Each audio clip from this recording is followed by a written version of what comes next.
Hi guys, so as promised I thought I'll make a short video rather than trying to type out a big long message. So yeah, basically I have just filled this event. It's the second event I've done. I learnt a load of stuff from the first one that I did, and I'll tell you kind of a few things that didn't work. So what didn't work was just kind of inundating Facebook and email lists and newsletters and everything else with, hey, this is my event, come along to it. Um, I realised part of that was it wasn't, in Jamie's kind of words, cheesy. So there weren't necessarily things that were really targeted that people wanted. It's an immersion in the principles in effect. But instead, what shifted in the first event that I did in terms of getting people to sign up was actually stopping and thinking about people that I really wanted to come to the event. And I don't mean a target group, but I mean actual people. And the people that I've been connecting with over the last couple of years that I know of, that I thought I would really, really like this person to come to the event.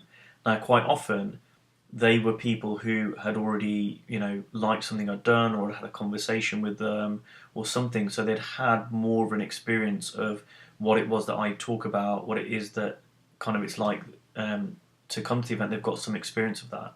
And then what I did was I just kind of connected with those people and reached out to them directly. So rather than kind of posting something or letting people know, and what was quite interesting was I was even getting feedback from people saying I'd flooded Facebook or flooded groups, and it was kind of getting a bit needy. Actually, when I contacted some of the people that I really wanted to come, they hadn't even seen those posts because it was just generic stuff. And so when I contacted them, I said, look, this is what I'm doing. I'd love you to come. And, really talked about what they wanted to get. I then kind of told them how that event would help them get that. So it was much more connected to what they wanted. And then the other thing in terms of how can I sell it at such a price, which it's not the most expensive thing in the world, but for someone who as myself, I'm relatively new. I'm not kind of Anthony Robbins or even Jamie Smart. How can I sell it at such a high price? Well, for me, it's about offering them more. So I know a lot of people, myself included, I used to get scared about charging high prices. So we kind of make it, oh, well, I'll just do a 2 hour thing. And instead, I've kind of done the opposite, where I've given them loads. So, the one that I'm doing in March is a 3 day immersion. So it's 3 full days in a hotel in Birmingham. Plus, they get a Facebook group. As soon as they sign up, they get access to it. And on there, I'm sharing videos, I'm sharing resources. Now, these are stuff that's all publicly available. So, the 3PGC Sydney Banks videos, the stuff that, Jamie allows us to share, of his kind of 3 small recordings, the Michael Neal TEDx talk. And there's a whole host of other things that you can just do a quick search online and find the things that really speak to you. And I've shared those with the group.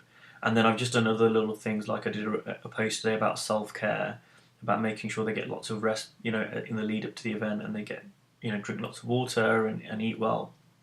But really, for me, it's an immersion. So they start now leading up to the event. So it's not like I'm trying to sell them a 3 day event. It's like, no, I'm selling them a full experience where they're really going to have a big shift, which is also beneficial to me because it means that when they come to the event, they've done a lot of the work for me, if you like, because they've started immersing themselves in the principles already. The other thing I've done is I have a one-on-one call with each of them. Because it's a small group, I can do that. So that does 2 things. One, again, it gives them loads of value, and they value that. But number 2, it's also really good because it means that when they turn up to the event, all 10 people, I will have a really good understanding of where they are at. And I tell them I'm only going to do that call 1 or 2 weeks before the event. So I do it quite close to the event. And then what I will also do is that after the event, a month later, I do a one-on-one call with them afterwards. Again, it's a lot of my time invested in that, but again, they get loads of value. I think they're getting a cracking deal for the price they're paying. But also they get a huge shift. They get a really good experience of me. And then also, if I want any of them to come to the next event, or if I want them to sign up as a one-on-one client, having that call booked in a month after the event kind of gives me an excuse to just keep in touch with them. But and at the same time making sure that they're not having the seminar effect where they get something, they get really high in the event, oh, this is great, and then a month later they get lost. And the last time I did this was really helpful because one of the guys who had a really good impact on the event, after my event, he went and did the Landmark Forum in Australia. I don't know much about Landmark Forum, but what he tells me, they took him back in the past. He started getting really in his head and he took a massive backward step. And for us to have that follow-up call a month later was really helpful because not only did it help him, because I took him back to, well, the here and now, and he didn't need to go back into his past, but it was also useful for me as well to make sure that he had that experience going forward, and it actually made it even more important, more valuable, more impactful, the work that we'd done compared to just, you know, him not having gone through that curve. So those are some of the things that I've done in terms of just reaching out to people I really want to come to the event, and also not just selling the event. So actually really finding out what's important for people. So this year for this event, I've kind of spoken to people and I've not even mentioned the event, they don't even know about it, but I might have a coaching call with them and they might get really impacted and they might say, how do we work with you further? How can we find out more? And I'll say, well, I've got an event coming up and this could be really great for you. So it's kind of one of my toolbox of things that I'm doing. So I could offer them one-on-one coaching, which is more money, or I say, come to this event. This is the cheapest way to get access to me, and it's also going to be really impactful for you. And some people I've not offered it to because I think, you know, for whatever reason it makes sense for us to do one-on-one coaching. Other people I've said, no, I don't want to go one-on-one coaching with them. I want them to get more of an experience of me first. So let's do the event first and then let's see where we go. And I haven't done it, but one of the options I had open in my head was to do both. For some people to say, well, do one-on-one coaching and you'll get access to this as part of that. I haven't actually done that, but that's something that I had in my head as well. So hopefully that's helpful. Hopefully that is useful to you guys. I realise I've been waffling on for nearly 10 minutes now, but yeah, if you've got any questions or comments or anything, if you want to talk further, give me a shout. But yeah, it surprised me how quickly this one's filled up, but it's just implementing things that I learnt from the last time round. Oh yeah, one other thing is I wanted to say before I forget is have a fixed number. So I had 8, and I have oversold it. Maybe a little bit naughty of me, but have a number and make sure you at least get that number. So for the last one I had 6, and I made sure I sold out.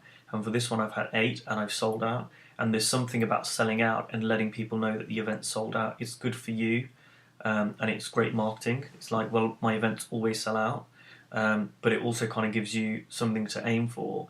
And I found that when I knew I was, and maybe this isn't inside out, but when I knew I was going for 6, I became more resourceful. Like, okay, well, this is a game. Okay, how can I fill it? You know, who else can I talk to? What can I do? How can I make it work? And especially with the first one, I was a lot more flexible on payment plans, for example. So I did payment plans for people so they didn't need to pay the full amount in advance to make sure that they could come, just to make it easy because I knew that I wanted the right people in the room. So I did that for the people I really wanted there. If there was someone that I wasn't really interested in having in the room, then I didn't do that. But for the ones I really wanted, I made it easy to work with them. And I gave them that option, and then I documented all of that as well in an agreement. So I know I've posted my draft agreement in the Clarity Coaching group, so you guys can see that.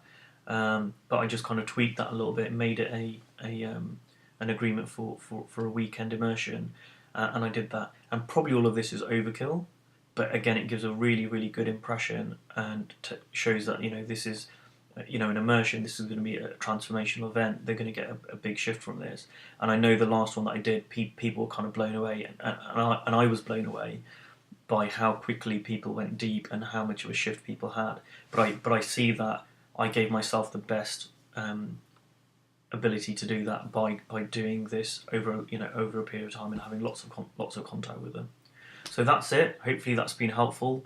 And like I said, if you've got any questions or comments, then just give me a shout. Alright, and I'll see you guys next weekend. Take care.